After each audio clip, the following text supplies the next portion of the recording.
जी, आज हमने पढ़ना है जी environmental constraints on business strategies. तो अब एनवायरनमेंट भी एक एक्सटर्नल इन्फ्लुएंस है, तो जो बिजनेस में इम्पैक्ट डालता है। अच्छा, और एक हमने एएस में भी पढ़ा हुआ है कि एनवायरनमेंट को प्रोटेक्ट करना, उसको ओरिजिनल फॉर्म में रखना, ये भी बिजनेस की रिस्पॉन्सिबिलिटी होती है कि उसके नेगेटिव इम्पैक्ट एनवायरनमेंट पे नहीं पड़ने चाहिए, या एटलीस्ट सिग्निफिकेंट इम्पैक्ट नहीं आना चाहिए इन ए नेगेटिव वे। तो उस कॉन्सेप्ट को हम कॉरपोरेट सोशल रिस्पॉन्सिबिलिटी के नाम से जानते हैं, सीएसआर। के जो बिजनेस है, उसकी रिस्पॉन्सिबिलिटी सिर्फ अपने ओनर्स या शेयर होल्डर की तरफ नहीं है, अपने एम्प्लॉयज या मैनेजर की तरफ नहीं है, बल्कि वो लोग जो बिजनेस के बाहर हैं, तो उनकी तरफ भी उनकी रिस्पॉन्सिबिलिटी बनती है। और बिजनेस के सारे एक्शन जो है ना, वो they must be guided by moral guidelines, या जिसको हम एथिक्स भी बोलते हैं। तो एथिक, और हर बिजनेस का एक एथिकल कोड होता है, एक डॉक्यूमेंट बनाया जाता है जिसमें बताया जाता है कि एम्प्लॉयज को कि हमारी मॉरल ऑब्लिगेशन क्या है। मतलब लीगल ऑब्लिगेशन तो होती है, सबको पता है कि यार ये गवर्नमेंट ने हमें फ्रेमवर्क दिया है, लीगल फ्रेमवर्क, हमें इसके अंदर रह के काम करना है। तो मॉरल ऑब्लिगेशन ऑफ कोर्स, उसमें सजा तो नहीं होती, लेकिन उससे क्या होता है कि अगर आप मॉरल ऑब्लिगेशन पूरी नहीं कर रहे, तो आपका इमेज खराब होना शुरू हो जाता है, bad word of mouth spread किया जा सकता है, और बाद में later on pressure group form किया जा सकता है, और प्रेशर ग्रुप फॉर्म करके फिर शायद गवर्नमेंट एक्शन ले भी ले, क्योंकि वो गवर्नमेंट के नोटिस में आ जाएगा। तो एक एथिकल इशू बाद में लीगल इशू भी बन सकता है लेटर ऑन। बहरहाल जो अच्छी कंपनीज हैं उनके लिए तो खाली जो है वो, अगर मॉरल एप्लीकेशन पूरी ना करने से bad word of mouth spread हो रहा है, तो वो भी बहुत बड़ी बात है। उनका इमेज खराब होता है और वो नहीं चाहते ये। अच्छा, अब बिजनेस पे क्या इम्पैक्ट होता है एनवायरनमेंट का? अब सॉरी, बिजनेस क्या इम्पैक्ट डालता है एनवायरनमेंट पे? एक पहला, एयर एंड नॉइज पोल्यूशन, सारी बात है। तो इससे अगर आप खुद बता सकते हैं कि अगर डेफनिंग नॉइज है, बहुत ज्यादा रात को भी आती है, फर्ज की आपकी फैक्ट्री चल रही है, तो दो people living in the community might not have a good night sleep. कोई बीमार है, सो नहीं पा रहा, और रात को आवाज वैसे भी ज्यादा महसूस होती है क्योंकि बाकी जगह खामोशी होती है। तो नॉइज पोल्यूशन भी। और एयर, अच्छा, फिर स्मोक रिलीज कर रहे हैं, तो एयर का ताल्लुक जो है वो आपकी हेल्थ के साथ है।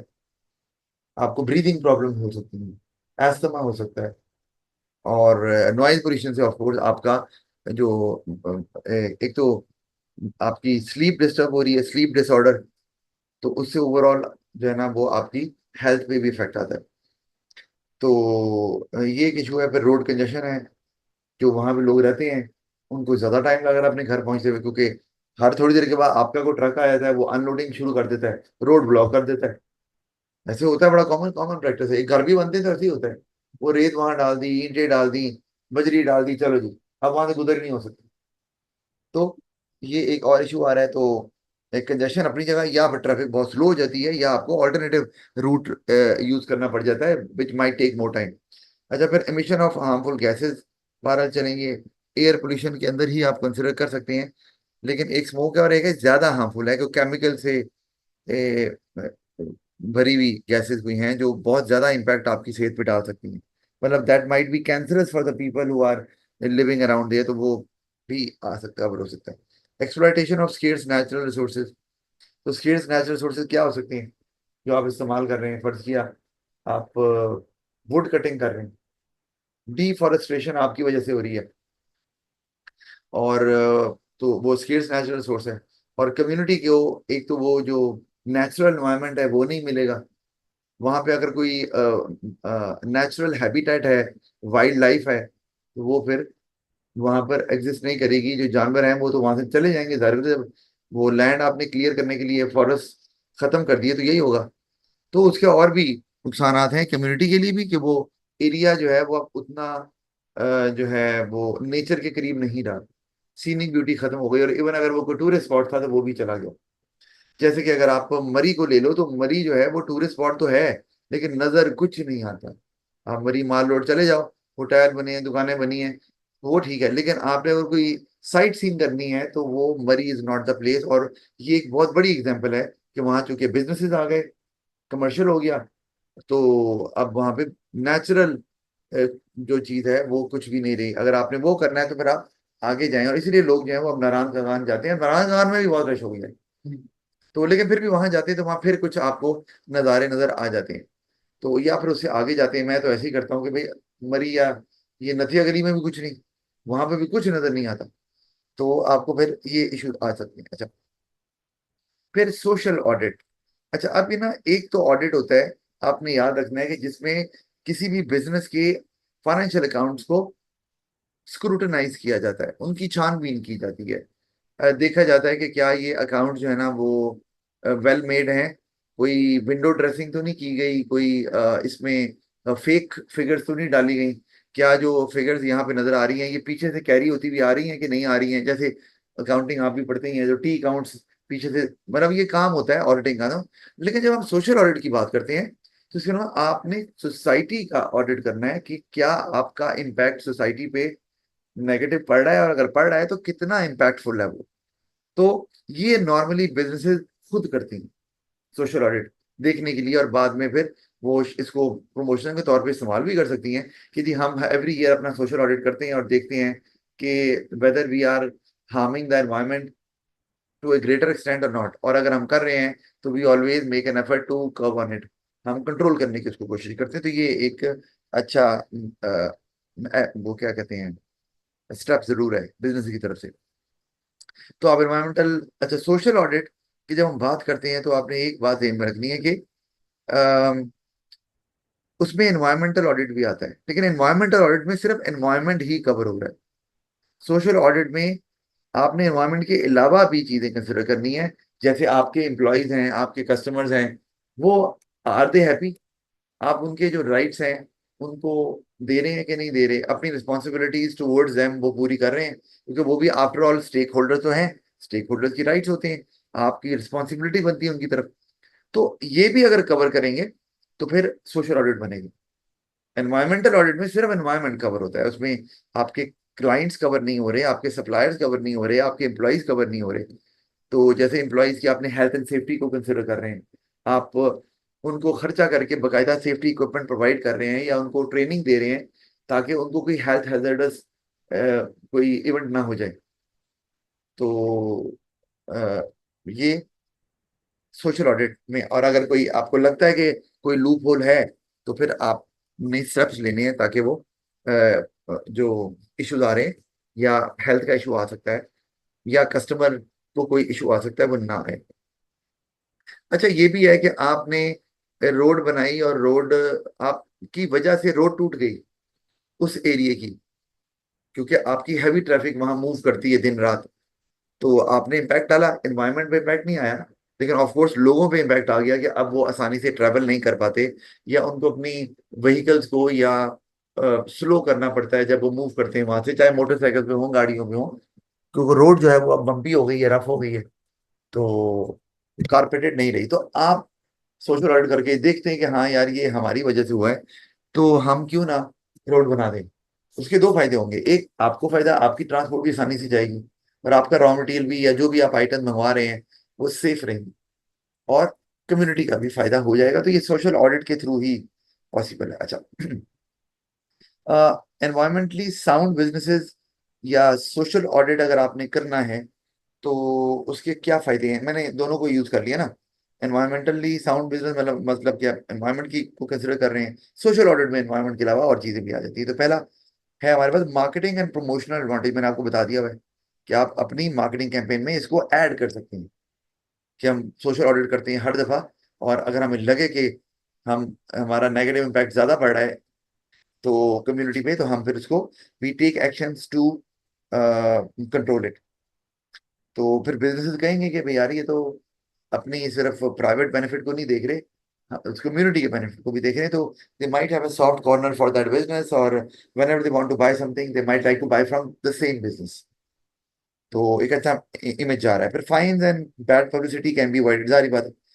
ये फाइन्स एंड बैड, अच्छा एक तो है बैड पब्लिसिटी, एक फाइन भी है कि अगर आप प्रेशर ग्रुप फॉर्म कर लेते हैं जैसे मैंने पहले बताया, और गवर्नमेंट नोटिस ले लेती है और आप पे फाइन लगा देती है, तब फाइन भी आ गया आपके ऊपर, इमेज तो खराब हुआ, साथ एक्स्ट्रा कॉस्ट भी आ गई।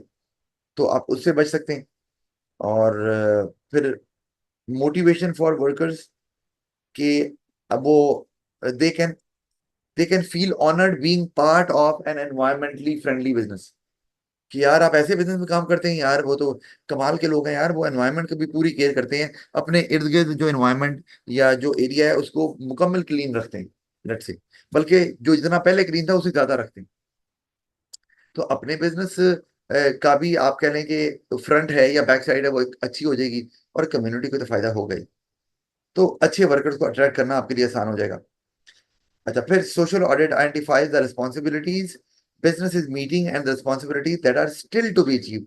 तो वही कि आप कौन सी रिस्पॉन्सिबिलिटी पूरी नहीं कर रहे, ऑडिट करेंगे तो पता चलेगा ना, आपको लगेगा यार आप तो, हम तो सही काम कर रहे हैं, हम तो वेस्ट डंप नहीं कर रहे, हम तो पोल्यूट नहीं कर रहे, लेकिन ऑडिट करने से पता चलता है बाद कुछ माइनर इश्यूज होते हैं जो आप ओवरलुक कर रहे होते हैं, लेकिन जब आप ऑडिट करते हैं तो आपको सामने आ जाता है कि यार हाँ, ये इशू हम एड्रेस ही नहीं कर रहे, और इसका इम्पैक्ट जो है वो सोसाइटी में जा रहा है, और आगे जाकर शायद ये इम्पैक्ट ज्यादा बड़ा हो जाए।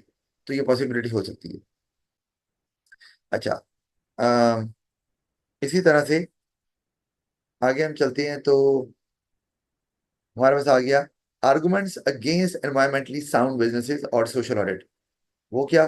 Cost advantage can be lost. जारी बात है, आपकी कॉस्ट तो बढ़ने वाली है, क्योंकि अब आपने एनवायरनमेंट को प्रोटेक्ट करना है, उसके लिए आपकी उससे प्रोडक्शन आपकी नहीं बढ़नी। आपने पुरानी मशीनरी डिस्कार्ड की, नई मशीनरी यूज की, तो कॉस्ट बढ़ेगी आपको, जारी बात है। आपने, जैसे मैंने कहा कि आपने वो रोड जो टूट गई थी उसको बनाया, उसकी भी कॉस्ट बढ़ेगी आपको। आपने कोई उस एरिया में बहुत ज्यादा, लेट से कि वो एरिया, वो उतना इल्यूमिनेशन वहां नहीं थी, लाइटिंग कम थी, तो आपने वहां पे कोई दो चार पोल्स लगा दिए, उस पे भी ऑफ कोर्स सोसाइटी का फायदा हुआ है, आपको भी हो रहा है। तो ये इससे कॉस्ट तो बढ़ेगी, लेकिन अच्छा, businesses become less competitive if competing firms keep on using cost saving environment the cost saving environment friendly techniques। तो ये भी है, आप नहीं करेंगे, आपका कंपेटिटर कर रहा है, तो लोग फिर उनसे लेंगे, उनका इमेज आपसे ज्यादा अच्छा हो जाएगा। अगर आप अच्छी क्वालिटी की चीज बेच भी रहे हैं, तब भी people might not like to buy from you, लेकिन ये उन लोगों के लिए है जो एनवायरमेंटली अवेयर लोग हैं। कहाँ पे?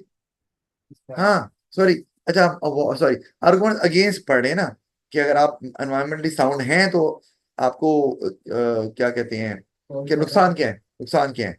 तो बिल्कुल सही, कि अगर दूसरी फर्म जो है ना वो एनवायरमेंटली अनफ्रेंडली टेक्निक इस्तेमाल कर रहे हैं, और वहां के लोग एनवायरमेंटली अवेयर नहीं है, वो कहते हैं यार एनवायरमेंट भाड़ में गया, हमें चीज सस्ती मिलनी चाहिए, तो वो तो कॉस्ट कम होगी तो प्राइस कम होगी। तो उस केस में फिर आपका ये जो एनवायरमेंटली फ्रेंडली बिजनेस होने का जो इंप्रेशन है वो धरे का धरा रह जाएगा, और आपके जो कंपेटिटर्स है वो बाजी ले देंगे। लेकिन ये वहां पर जहां लोग एनवायरमेंटली अवेयर नहीं है, जैसे पाकिस्तान है, गाड़ी में जा रहे हैं तो कोई भी चीज खाई बाहर फेंक दी, परवाह नहीं है, उन्हें फर्क नहीं पड़ता। अच्छा, people may not accept high prices, people are not socially aware. वही, अब सोशली अवेयर नहीं है तो वो कहेंगे प्राइस ज्यादा क्यों, वो कहेंगे हम कॉस्ट, हमारी कॉस्ट ज्यादा है क्योंकि हम एनवायरनमेंट की केयर करते हैं, कम्युनिटी की केयर करते हैं, वो नहीं मान रहे, तो आपकी से फिर प्राइस भी आप ज्यादा नहीं कर पाएंगे। चलें, लोग ले रहे हैं, प्राइस ज्यादा नहीं कर पा रहे, तो प्रॉफिट कम हो जाएगा, कस्टमर वही रहेंगे, प्राइस सेल्स उतनी रहेगी लेकिन प्रॉफिट कम हो जाएगा। अच्छा, social audit is not legally required and requires time and money. सारी सोशल ऑडिट गवर्नमेंट तो नहीं कहती करो, आप करेंगे, आपको टीम चाहिए, कॉस्ट है, टाइम है, तो प्रॉफिट आपका फिर कम हो जाएगा, और शेयर होल्डर्स अनहैप्पी होंगे। और आपको पता है जब शेयर होल्डर अनहैप्पी हो तो क्या होता है, फिर वो जारी बात है, उनका जो मेन काम है इन्वेस्टमेंट वाला, फिर वो उस पर सवालिया निशान आ जाएगा, आगे नहीं करेंगे, या अगर शेयर पहले से लिए हो तो बेच देंगे, और अगर शेयर बेचेंगे तो जितने शेयर बेचे जाते हैं उतने शेयर की वैल्यू कम हो जाती है, और इंप्रेशन भी बुरा पड़ेगा कि इस कंपनी के मार्केट में शेयर क्यों ज्यादा शेयर होल्डर बेच रहे हैं, सप्लाई हो रहे हैं, तो वो भी इंप्रेशन बुरा ही है, और मजीद आपको इन्वेस्टर मिलना मुश्किल हो जाएंगे। अच्छा, फिर हमारे पास प्रेशर ग्रुप्स भी आ जाते हैं, ये भी इम्पैक्ट डालते हैं बिजनेस पे। और प्रेशर ग्रुप्स आपको पता है कि ये ग्रुप ऑफ पीपल होते हैं जिनका एक कॉमन ऑब्जेक्टिव या इंटरेस्ट होता है, और वो इकट्ठे काम करते हैं इस ऑब्जेक्टिव को अचीव करने के लिए, किस तरह से प्रेशराइज करके, नाम ही है प्रेशराइज, इन्फ्लुएंस करते हैं बिजनेसेस को, गवर्नमेंट को, कंज्यूमर्स को, ताकि जो पॉलिसीज इस्तेमाल की जा रही हैं, जो बिजनेस जिस तरीके से वो प्रोसेस प्रोसेस कर रहा है चीजों को, या अपनी अपना बिजनेस चला रहा है, एक्टिविटी को रन कर रहा है, वो शायद अगेंस्ट है, मतलब वो फेवरेबल नहीं है इन लोगों के लिए, तो उनको उस ऑब्जेक्टिव्स को अचीव करने के लिए वो इन्फ्लुएंस करती हैं ताकि वो अपने इन एक्शन को, इन पॉलिसीज को चेंज करें। उसमें कंज्यूमर्स को इन्फ्लुएंस क्या करेंगे, बॉयकॉट वाली अपील ही करेंगे ना, क्या बॉयकॉट करें। अगर गवर्नमेंट होगी तो उनके खिलाफ आप प्रोटेस्ट करेंगे, प्ले कार्ड लेके वॉक्स होती हैं ताकि गवर्नमेंट नोटिस ले। और बिजनेसेस के खिलाफ भी हो सकता है कि आप बिजनेसेस के जो उनका एक्चुअली वर्क प्लेस है या उनका पॉइंट ऑफ सेल है वहां जाकर प्रोटेस्ट कर रहे हैं, ये भी एक तरीका है आपके पास। तो उस सूरत में फिर बिजनेस को प्रॉब्लम होगी कि जो कस्टमर आ रहे होंगे कहेंगे, पता नहीं अल्लाह जाने क्या मामला है, क्यों ऐसे कर रहे हैं। और कस्टमर को आना भी मुश्किल होगा, जहाँ रश लगा होगा कस्टमर क्यों जाएगा, यार फंसना ही है यहाँ पर, इधर नहीं जाते ऑफ कोर्स। अच्छा, फिर आगे हमारे पास हाउ डू दे ऑपरेट। तो जो प्रेशर ग्रुप्स है वो हमने पढ़ा हुआ पहले भी वैसे ओ लेवल में, कि उसके लिए मीडिया कवरेज। लेकिन मीडिया कवरेज तभी होगी अगर प्रेशर ग्रुप के मीडिया लिंक्स हैं तो वो किसी भी मीडिया चैनल ओनर के साथ अगर लिंक है तो उसको कह सकते हैं जी कवर करें। वैसे तो आजकल जहां पर भी प्रोटेस्ट होता है तो मीडिया खुद ही पहुंच जाता है, सीधी बात है। उनकी जो डीएसएनजी वैन होती हैं, तो वहां पर वो लेकर लाइव कवर कर रहे होते हैं, उनका चैनल बिक रहा होता है, उनको क्या चाहिए और। फिर इन्फ्लुएंसिंग कंज्यूमर बिहेवियर, आप ये भी कर सकते हैं। लेकिन अगर आपका होल्ड है, कंज्यूमर्स एक सॉफ्ट कॉर्नर रखते हैं आपके लिए और आपकी फेवर में आपके पॉइंट ऑफ व्यू को सपोर्ट करते हैं, तो फिर ऑफ कोर्स वो बायकॉट की तरफ भी जाएंगे। और फिर लॉबिंग ऑफ गवर्नमेंट, वही मैंने बताया पहले, गवर्नमेंट, आप गवर्नमेंट के खिलाफ या गवर्नमेंट के इदारों के बाहर या रोड्स पर आप वॉक्स और प्रोटेस्ट अरेंज कर सकते हैं। किन जगहों पर, इंपॉर्टेंट जगहों पर, जैसे माल रोड एक बहुत इंपॉर्टेंट जगह है, तो वहां पर ये काम किया जाता है। अच्छा जी, फिर आगे हमारे पास टेक्नोलॉजी। टेक्नोलॉजी भी एक एक्सटर्नल इन्फ्लुएंस है और बिजनेस पे इम्पैक्ट डालता है, इसको भी खत्म करें हम। तो पहला है कि पॉजिटिव इम्पैक्ट क्या है, कम्युनिकेशन। कि जैसे इंटरनेट आया तो इंटरनेट की वजह से हमारे लिए टाइपिंग आसान हो गई, हमें इशू नहीं है।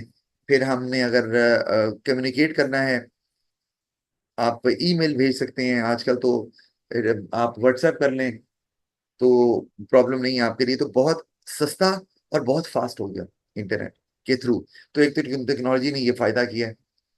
तो अर्जेंट मैसेजेस बहुत जल्दी चले जाते हैं, कॉस्ट आपकी लग नहीं रही। और अगर आपका बिजनेस बड़ा है तो, या एक्सपैंड कर गया हुआ है, तो इट डज नॉट मैटर कि आपकी दूसरी ब्रांच किस एरिया में लोकेट कर रही है या किस कंट्री में है, किस रीजन में लोकेट कर रही है, आपको मैटर नहीं कर रहा। आप आसानी से उनसे वीडियो कॉन्फ्रेंसिंग भी कर सकते हैं और आप मैसेजेस भी भेज सकते हैं, सेंड कर सकते हैं, पिक्चर्स भी आप शेयर कर सकते हैं। तो इजी हो गया काम, और विदाउट इनकरिंग सिग्निफिकेंट कॉस्ट। हाँ, शुरू में आपको ये जरूर है कि उस कम्युनिकेशन के लिए कुछ तो खरीदना पड़ेगा, या एम्प्लॉयज को आपको सेलफोन देने पड़ेंगे या लैपटॉप देने पड़ेंगे, आपके पास भी होने चाहिए, इंटरनेट की फैसिलिटी होनी चाहिए, वो चीजें तो हैं 12। फिर प्रोडक्ट टेक्नोलॉजी, कि टेक्नोलॉजी, आप प्रोडक्ट टेक्नोलॉजी, जैसे आपके सेल फोन जो है ना वो पूरी एक दुनिया बन गई, मैंने पहले भी बात की भी है। अब जो है वो आप घर में पीढ़ी से बिल्कुल इस्तेमाल नहीं करते।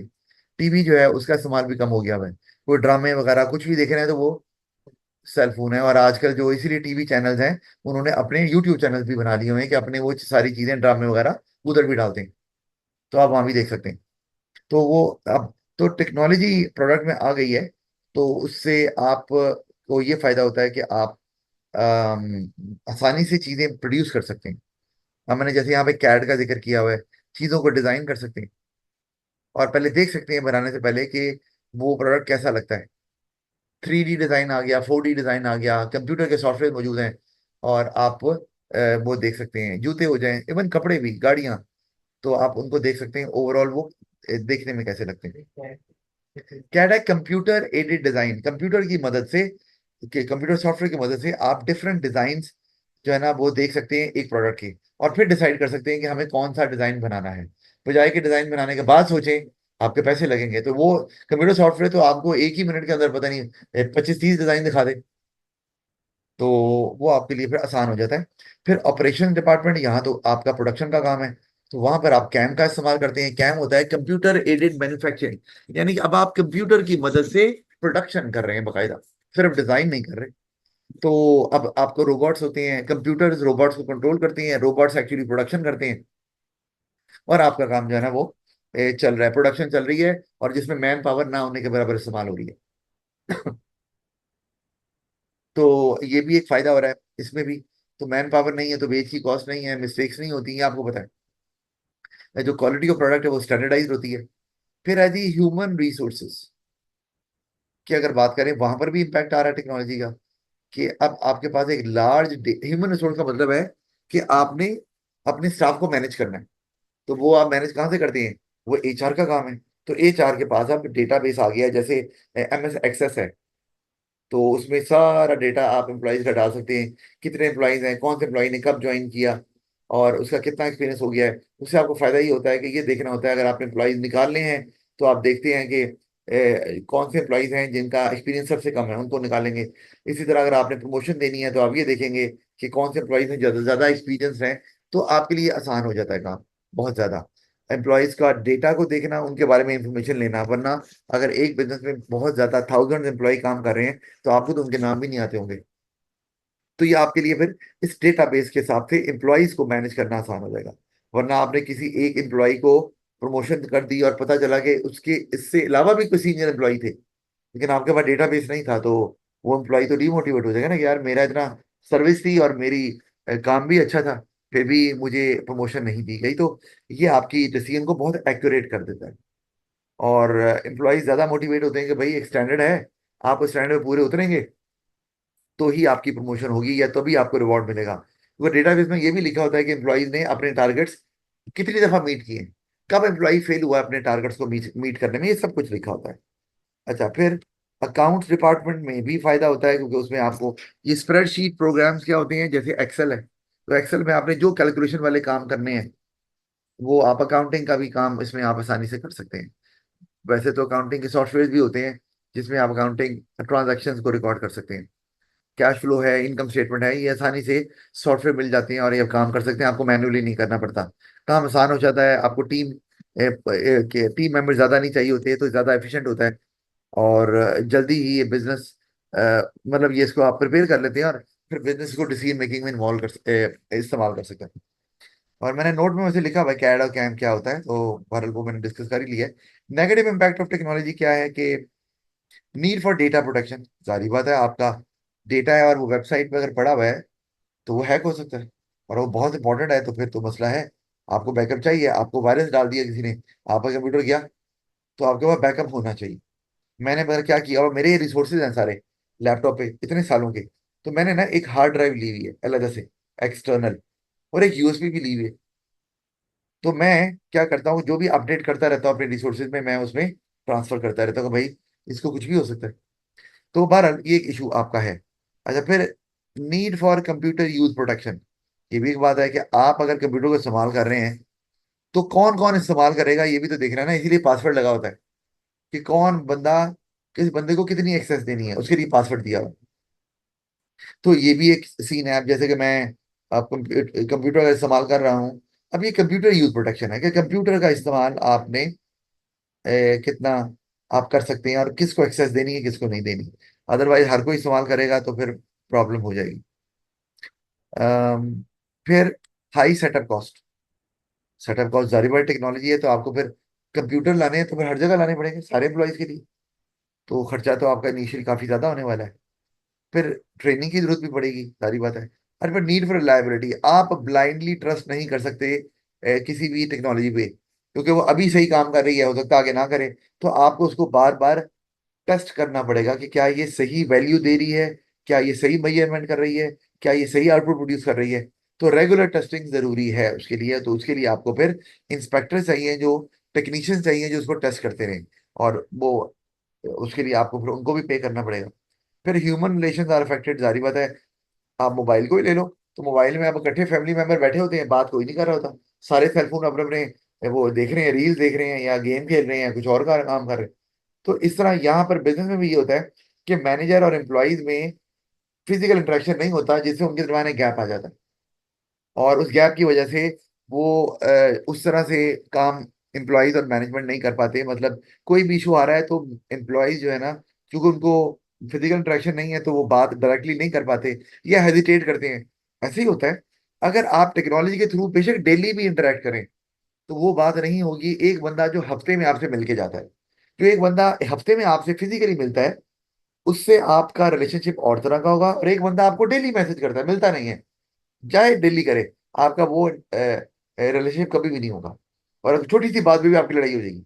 लेकिन वो बंदा जो रोज वो हफ्ते को आता है आपके पास, आपका हंसी मजाक भी चल रहा है, आपको कोई ऐसी बात कर भी दी है तो वो माइंड नहीं करता। तो इसी तरह से मैनेजमेंट में भी अगर कोई बात ऐसी हो गई है, या मैनेजमेंट ने कोई बहुत ऐसा मैसेज भेज दिया है जो कि थोड़ा बॉसी लग रहा है आपको, तो एम्प्लॉयज माइंड कर सकते हैं और वो शायद डिमोटिवेट हो जाए। लेकिन अगर फिजिकल इंटरेक्शन है, रोज मीटिंग होती है या फ्रीक्वेंटली मीटिंग होती है, तो फिर हंसी मजाक भी चलता है और एम्प्लॉयज इसको बॉदर नहीं करते, बल्कि अगर कुछ कह भी दें तो वो कहते हैं कोई बात नहीं यार, मैनेजर हमारे दोस्त की तरह ही है, कह दिया तो क्या हुआ, बॉस ही है। तो ये होता है। तो ये एक एलिमेंट है जिसकी वजह से एफिशिएंसी कम हो सकती है।